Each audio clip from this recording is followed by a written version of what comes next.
Assalamualaikum warahmatullahi wabarakatuh. Alhamdulillahirabbil alamin. Wa bihi nasta'inu ala umuri dunya waddin wa ala alihi wa sahbihi ajma'in. Amma ba'd. Pertama-tama yang paling utama, marilah kita panjatkan puja dan puji syukur kita atas kehadirat Allah Subhanahu wa taala yang telah memberikan kita nikmat kesehatan, nikmat iman, nikmat kesempatan, sehingga kita dapat berkumpul di tempat yang penuh barokah ini. Salawat serta salam tak lupa pula kita curahkan kepada baginda Nabiullah Muhammad SAW yang telah membawakan kita dari zaman jahiliyah menuju zaman Islamiyah seperti saat ini. Hadirin yang dirahmati Allah Subhanahu wa taala.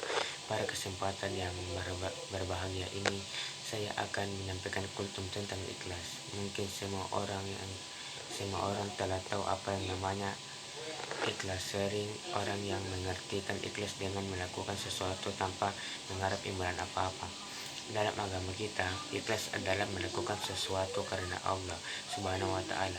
Ikhlas sendiri mempunyai terdapat dalam praktek kehidupan dalam kita sehari-hari. Contohnya, ikhlas dalam bekerja, ikhlas dalam beramal, ikhlas dalam mengajar, ikhlas dalam beribadah, dan lain-lain.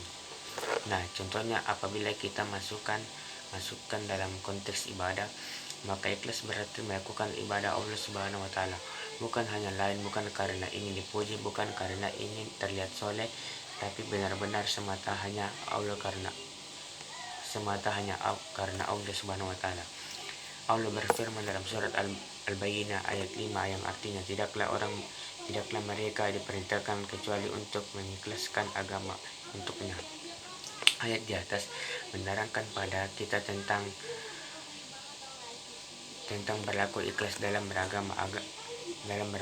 Agama apabila tidak dilandasi dengan ikhlas dan kejujuran akan runyam dan seolah-olah tidak berbekas. Orang sibuk memikirkan kepentingan diri sendiri tanpa sedikit pun menempatkan agama dalam prioritas hidupnya. Ikhlas dalam beragama menjadi sangat penting untuk pupuk dalam diri, karena dengan ikhlas semua urusan yang akan menjadi lebih tenang dan lebih mudah untuk dijalankan. Ikhlas juga menjadi penting untuk praktikkan, karena setiap amalan yang kita lakukan tidak sah di mata Allah apabila tidak tanpanya. Dalam hadis yang diriwayatkan oleh Imam Muslim dalam kitab Sahih Muslim diceritakan tentang suatu perkara yang akan terjadi tentang pada hari akhir di hadapan Allah. Nanti di hadapan Allah ada seorang hamba ditanya oleh Allah, "Apa yang telah kamu lakukan di dunia, wahai hambaku?" Ia menjawab, "Saya berjuang dan berperang demi Engkau ya Allah, sehingga saya mati syahid." Allah berkata, "Dusta kamu.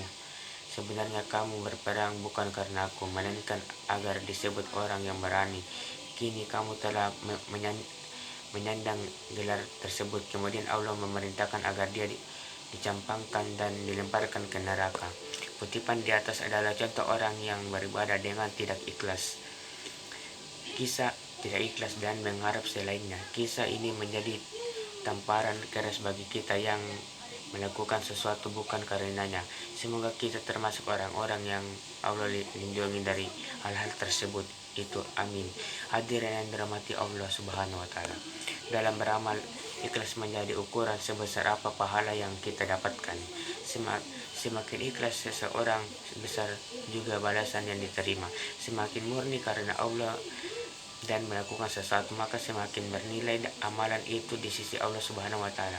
Setelah kita memahami isi dari berlaku ikhlas, maka marilah kita mulai menempuh dan melatih diri kita untuk ikhlas dan segala hal, sehingga apa yang telah Rasulullah siratkan dalam hadisnya yang terjadi pada kita. Amin. Mungkin sekian dari saya. Semoga apa yang saya sampaikan bisa bermanfaat bagi kita semua.